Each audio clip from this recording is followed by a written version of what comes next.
को छोड़ दे। एक 20 साल का लड़का जो कि सुबह उठता है और जिम करता है। जिम करने के बाद जैसे ही लोग कुछ नॉर्मली खाते हैं डाइट में, वैसे ही वो चना खाता है। चना खाने के कुछ घंटे बाद वो खाना भी खाता है। सब कुछ ठीक चल रहा था। फिर दोपहर में 1 घंटा वो नैप लेता है। नैप लेने के बाद जब वो उठता है, उसे हल्का सा फील होता है कि उसके पेट में दर्द शुरू होने लग गया है। उसे लगा कि नॉर्मल सा एक दर्द है, उसे वो इग्नोर कर रहा था। लेकिन जैसे जैसे समय बढ़ने लग रहा था, उसका दर्द बहुत ज़्यादा होने लग गया। दर्द इतना बढ़ गया कि उसके घर वाले देख के डरने लगे कि क्या होने लग रहा है यहाँ पर। असहनीय दर्द के कारण वह ज़मीन पर लेटने लग गया। यहाँ पर कहानी शुरू होती है अनप्रॉपर डाइजेशन की। जो उसने खाया था वो प्रॉपर डाइजेस्ट नहीं हुआ था। उसके कारण वो इतना पेन दे रहा था कि उसे वो कंट्रोल नहीं कर पा रहा था। धीरे धीरे उसका पेट फूलने लग रहा था। डाइजेस्ट सिस्टम प्रॉपर ना काम करने से बहुत सारी डिसीज हो सकती हैं, जैसे कि gastroesophageal reflux disease, cancer, irritable bowel syndrome, lactose intolerance and hiatal hernia. सबसे common symptoms digestive system disorder के हैं bleeding, bloating, constipation, diarrhoea, heartburn, pain and nausea, vomiting. Digestive problem इतने घातक हो सकते हैं कि इससे इंसान की मौत भी हो सकती है, जैसे कि liver cirrhosis, peptic ulcer, pancreatitis and appendix.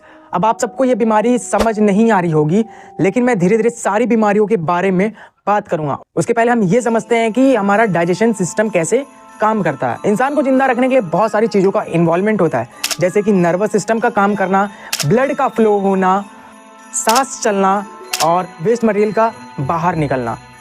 और इन्हीं में से एक प्रोसेस है डाइजेशन सिस्टम, जो कि बहुत इंपॉर्टेंट रोल निभाता है।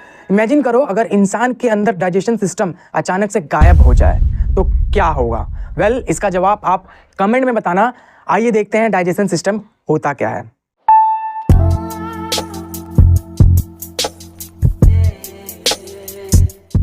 देखो, दुनिया भर में लोग रोज लगभग 1 से 2.5 kg खाना खाते हैं। साल भर में हर व्यक्ति लगभग 365 किलो खाना खाता है और एक इंसान पूरी लाइफ के दौरान 28,800 किलो खाना कंज्यूम करता है। और खाने का हर छोटा सा टुकड़ा हमारे डाइजेस्टिव सिस्टम के जरिए गुजरता है।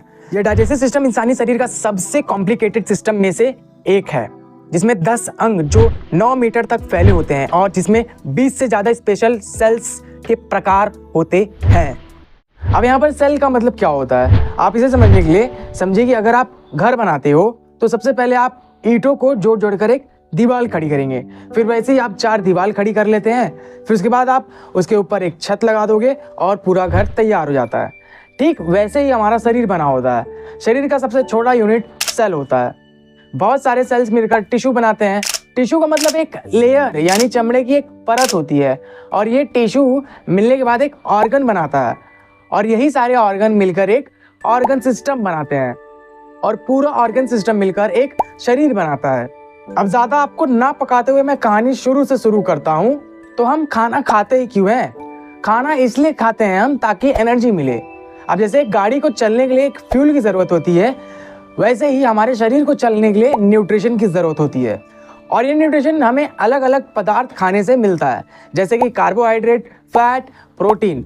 आपको शायद ये ना पता हो कि हम जो कार्बोहाइड्रेट, फैट, प्रोटीन खाते हैं खाली वही डाइजेस्ट होता है और बाकी जो हम पानी पीते हैं, विटामिन कंज्यूम करते हैं, वो डाइजेस्ट नहीं होता है। एक्चुअली में वो एब्जॉर्ब होता है। तो जैसे ही आप निवाला मुंह में डालते हो, डाइजेशन प्रोसेस वहीं से स्टार्ट हो जाता है। हमारे मुंह में मौजूद होते हैं 3 सिपाही, जिनको हम ग्लैंड बोलते हैं। वैसे तो हमारे शरीर में बहुत सारे ग्लैंड होते हैं, लेकिन हम बात कर रहे हैं माउथ के ग्लैंड्स की। इनका काम समझने से पहले आप ये समझ लीजिए ग्लैंड होता क्या है। ग्लैंड एक ऐसा ऑर्गन होता है जो कि एक या एक से ज्यादा सब्सटेंस, जैसे कि हार्मोन, डाइजेस्टिव जूसेस, पानी, आंसू, सलाइवा और दूध को बनाता है और रिलीज करता है। अब कोई बोलेगा भाई बता ही रहा है तो हार्मोन भी बता दे क्या होता है। तो देखो, हार्मोन ऐसा केमिकल्स होते हैं जो कि आपके बॉडी में डिफरेंट फंक्शंस करवाने के लिए मैसेज भेजते हैं, जो कि blood, organ, skin and muscles के द्वारा सिग्नल पहुंचाते हैं पूरे बॉडी में। जैसे जैसे हम आगे बढ़ेंगे हार्मोन्स आपको और भी क्लियर हो जाएगा। हम अपने टॉपिक पर चलते हैं। तो जैसे ही हमने खाना खाया, हमारा माउथ तीनों ग्लैंड जिनका नाम है पैरोटिड ग्लैंड, सबलिंगुअल ग्लैंड और सब मैंडिबुलर ग्लैंड। और जो पैट्रियोट ग्लैंड है ना, वो सांप के अंदर जहर वाला सलाइवा बनाने में हेल्प करता है। ये सारे ग्लैंड्स अपना काम करना शुरू करते हैं, जो कि सलाइवा प्रोड्यूस करते हैं। तीनों ग्लैंड का काम खाली सलाइवा ही प्रोड्यूस करना नहीं होता। ग्लैंड के अंदर मौजूद होता है 4 एंजाइम, जो कि है लाइसोजाइम, एमिलेज, लिंगुअल, लिपेज। सबसे पहले एंजाइम का मतलब तो समझ लो, उसके बाद बताता हूँ कि इन चारों का काम क्या है। बेसिकली एंजाइम्स हमारे शरीर के अंदर जितनी भी रिएक्शंस हो रही हैं उसको फास्ट करने का काम करते हैं। एग्जाम्पल के लिए आप समझ सकते हैं, जब हम खाना बनाते हैं तो उसमें जो नमक डालते हैं ना, नमक क्या करता है, खाने को जल्दी पका देता है। वैसे ही एंजाइम्स हमारे बॉडी के अंदर रिएक्शंस को फास्ट करने में हेल्प करता है। इन चारों एंजाइम्स का काम ये है, पहला लाइसोजाइम, जो कि बैक्टीरिया को मारने में हेल्प करता है। जो हम खाते हैं उसके अंदर बैक्टीरिया मौजूद होते हैं तो उसको मारता है वो। दूसरा एंजाइम है एमिलेज, जो कि म्यूकस प्रोड्यूस करता है खाने को चिपचिपा करने के लिए। तीसरा और चौथा एंजाइम है स्टार्च। स्टार्च सॉफ्ट करने में हेल्प करता है। स्टार्च का मतलब होता है जो हम अनाज खाते हैं उसके ऊपर का जो परत होता है उसी को हम स्टार्च बोलते हैं। सरल भाषा में उसको चोकर भी बोला जाता है। फिर खाना जाता है फूड पाइप के अंदर, जहाँ पर होता है एपिग्लोटिस। एपिग्लोटिस एक ऐसा ऑर्गन है जो कि ढक्कन जैसा काम करता है। अब आप सोचो कि ढक्कन जैसा काम करता है, ये आपका खाना सांस लेने वाली नली पाइप में जाने से रोकता है। अगर आप सांस ले रहे हो तो फूड वाला पाइप बंद हो जाता है, अगर आप खाना खा रहे हो तो सांस वाला पाइप बंद कर देता है। वैसे एक बार खाना आपके मुंह में आ जाए तो उसको खाना नहीं बोला जाएगा, बल्कि उसे बोलस बोला जाता है। और जो फूड पाइप है इसे एसोफेगस भी बोला जाता है। ये एसोफेगस 25 सेंटीमीटर लंबा होता है। एसोफेगस एक मस्कुलर ट्यूब है जो आपके मुंह को पेट से जोड़ता है। जब आप खाना निगल लेते हो, एसोफेगस के दीवार एक साथ सिकुड़ जाते हैं। ये खाना को एसोफेगस से पेट तक ले जाते हैं। एसोफेगस की खास बात यह है कि आप चाहे जहाँ भी रहो, आप स्पेस में रहो चाहे धरती पे रहो, आपका खाना आपके पेट तक पहुँच जाएगा, क्योंकि उसका ऐसा डिजाइन है कि खाने को धीरे धीरे सिकुड़ कर अंदर पहुँचाता है। इस प्रोसेस को पेरिस्टालसिस बोला जाता है। अब यहाँ पर हमारा फूड यानी बोलस हमारे पेट में आता है। स्टमक में जैसे ही फूड एंटर करता है तो यहाँ बहुत सारे प्रोसेस स्टार्ट हो जाते हैं। हमारा स्टमक एक्चुअली में 3 पार्ट में डिवाइडेड होता है। पहले पार्ट को कार्डियक बोला जाता है। पहले पार्ट में हाइड्रोक्लोरिक एसिड प्रोड्यूस होता है, जो कि डाइल्यूट फॉर्म में प्रोड्यूस होता है ताकि आपके खाने को छोटे छोटे टुकड़ों में ब्रेक डाउन कर सके। और साथ ही साथ यहाँ पर जम्स को मारा भी जाता है, जो बचे कुचे जम्स आपके पेट में पहुँच जाते हैं। फिर हमारे पेट का दूसरा पार्ट, जिसको हम फंडिक बोलते हैं, यहाँ पर जो खाना होता है वह पूरी तरह से टुकड़े में कन्वर्ट हो जाता है। और कभी कभी आपने नोटिस किया होगा कि जब आप फास्ट रखते हो या फिर लंबे समय तक खाना नहीं खाते हो तो आपको फील होता है कि आपके पेट में चूहे कूद रहे हैं। एक्चुअली में वो चूहे नहीं कूदते, बल्कि आपके पेट में फंडिक के हिस्से में चर्निंग होता है। ये हिस्सा थोड़ा सा कांटेदार जैसा होता है। और फिर आता है हमारे पेट का तीसरा पार्ट, जिसको हम बोलते हैं pyloric. Pyloric basically gastric juices produce करता है और यहीं पर होता है मेन काम। अब आपने जो खाया है उसको एक्चुअली में पेप्सिन नाम का एक प्रोटीन होता है जो कि ब्रेक डाउन करके पेप्टोन बनाता है, जिसको हम चाइम बोलते हैं। अब यही चाइम चला जाता है स्मॉल इंटेस्टाइन यानी छोटी आंत में।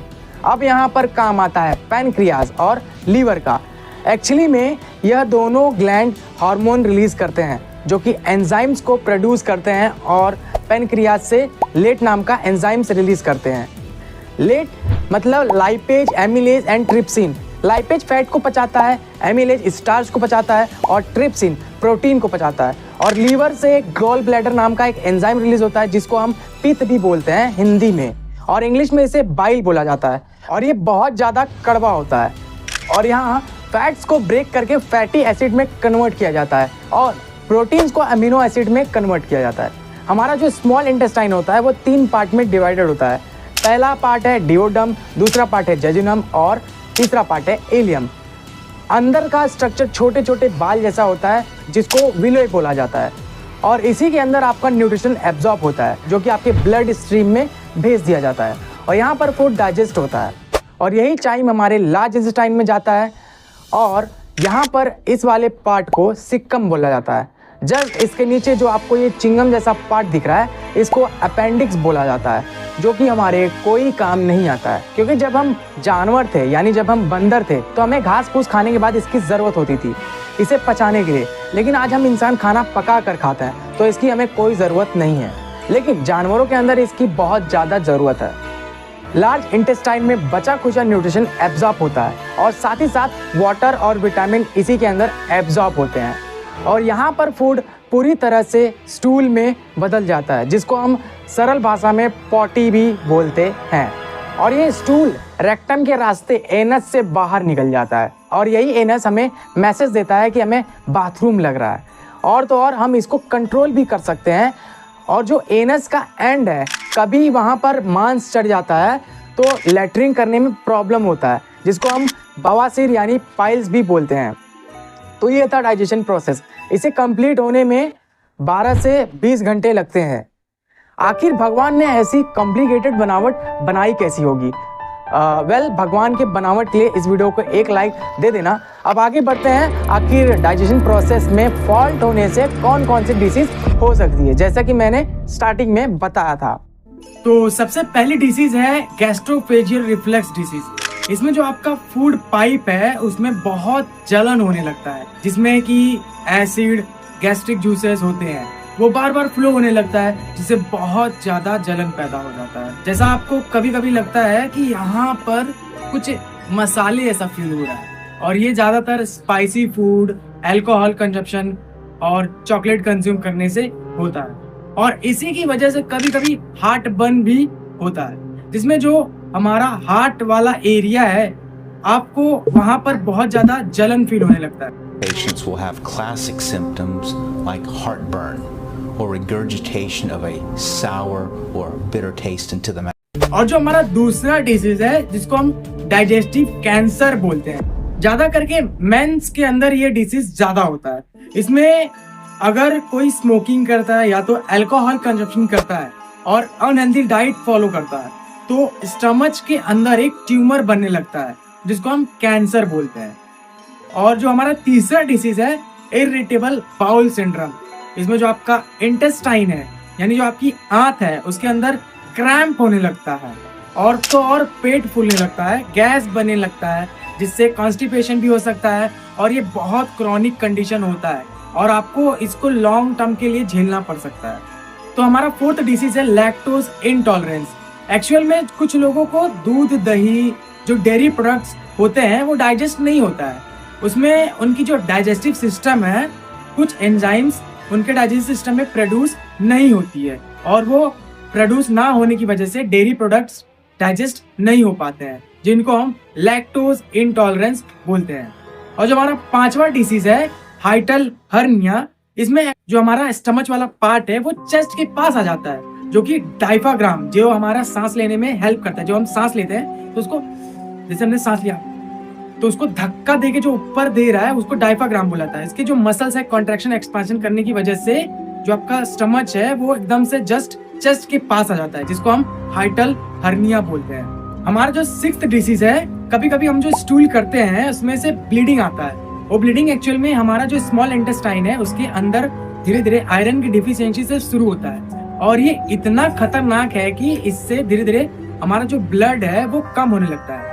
इसके वजह से हमें एनीमिया भी हो सकता है। एनीमिया का मतलब होता है खून की कमी होना, जिसकी वजह से जो रेक्टम है, रेक्टम जहाँ एनस जिसे हम लेटरिंग करते हैं वहां पर ब्लड निकलने लगता है, जिसको हम ब्लीडिंग बोलते हैं। और जो हमारा सेवेंथ डिसीज है ब्लोटिंग। ब्लोटिंग का मतलब होता है पेट फूलना।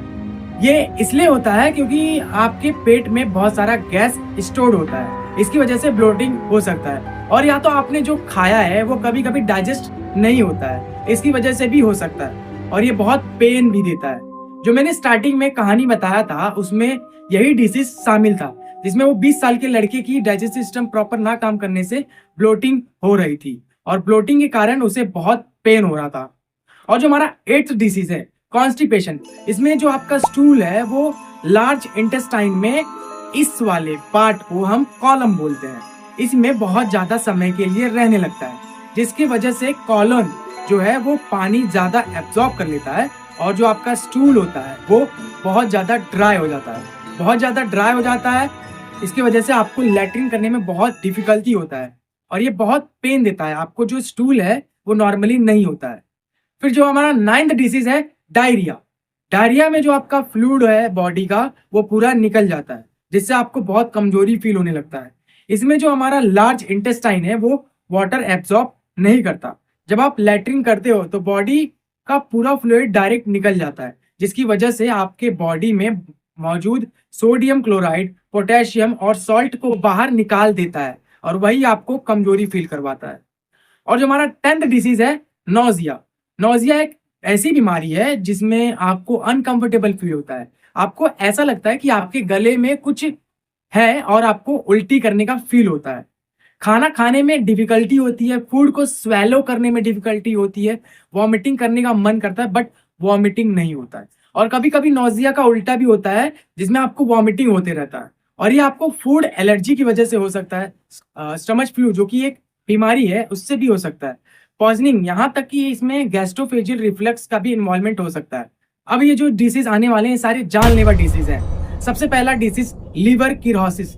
लीवर किरोसिस जानने से पहले ये समझ लो कि लीवर का काम क्या होता है। लीवर का काम होता है जो भी खून स्टमच और इंटेस्टाइन से निकलता है वो सब लीवर से गुजर के जाता है। लीवर इस खून को प्रोसेस करता है और इसमें से न्यूट्रिएंट को ब्रेक डाउन करके बैलेंस करता है और नॉन टॉक्सिक फॉर्म में ड्रग्स को मेटाबोलाइज करता है जो कि बाकी शरीर के लिए इस्तेमाल करने में आसान हो। लीवर के कॉमन कॉजेज में शामिल है ज्यादा शराब पीना, हेपेटाइटिस बी और सी, वायरस के इन्फेक्शंस और फैटी लीवर को जो ओबेसिटी और डायबिटीज की वजह से होता है। अगर तुम्हें पहले से लीवर डैमेज करने वाली कोई और बीमारी है तो शराब पीना किरोसिस का खतरा बढ़ा देता है। दूसरा डिसीज है पेप्टिक अल्सर। अल्सर वही होता है जब एसोफेगस, स्टमच या स्मॉल इंटेस्टाइन के लाइनिंग पर एक सोर पाया जाता है। सोर का मतलब इंफेक्शन डेवलप होता है। अल्सर तब होता है जब स्टमक एसिड डाइजेस्टिव ट्रैक्ट की लाइनिंग को डैमेज करता है। कॉमन कॉजेज में शामिल है एच पाइलोरी बैक्टीरिया और एंटी इंफ्लेमेटरी पेन रिलीवर जैसे एस्पिरिन सबसे कॉमन कॉज ऑफ अल्सर होता है। स्टमच की इन्फेक्शन बैक्टीरिया से होती है जिसका नाम है हेलिकोबैक्टर पाइलोरी, एच पाइलोरी कहते हैं। ज्यादातर लोगों में जो पेप्टिक अल्सर होते हैं उनके डाइजेस्टिव ट्रैक्ट में ये बैक्टीरिया होता है, लेकिन बहुत से लोगों में जिनके स्टमच में ये बैक्टीरिया होता है उनको अल्सर नहीं होता। 4th डिसीज है अपेंडिक्टिस। अपेंडिक्सिस का मतलब होता है जब तुम्हारे अपेंडिक्स के अंदर कुछ ब्लॉक हो जाता है। ये तब होता है जब तुम्हारे अपेंडिक्स के अंदर कुछ भर जाता है जो उसे फूलने का कारण बनाता है, जैसे म्यूकस, स्टूल या पैरासाइट्स। ज्यादातर केसेस में अपेंडिक्स 10 से 30 साल के बीच में होते हैं। ये पेट में दर्द का कारण होता है, लेकिन हर इंसान का अलग अलग लक्षण हो सकते हैं। तो यहाँ पर सारे डाइजेस्टिव सिस्टम समाप्त होते हैं। तो वीडियो का एंड हो चुका है। उम्मीद करता हूँ कि आपको इस वीडियो से कुछ नया सीखने को मिला होगा। ऐसी और वीडियो के लिए इस चैनल से प्यार कर लें। मिलते हैं नेक्स्ट वीडियो में, तब तक के लिए जय हिंद। राम सिया के प्यारे भक्तों के सहारे, तुम देते दिलेरी, तुम बस संकट हरने वाले। तेरे भरोसे बैठा हूँ, तुमसे ही उम्मीदें, वरना मेरे अपने भी खुद गर्ज बने हैं सारे। थोड़ा सा भी नाम बने तो सारे दौड़े आते हैं, बिन पैसों की दुनिया में नए रिश्ते जोड़े जाते हैं।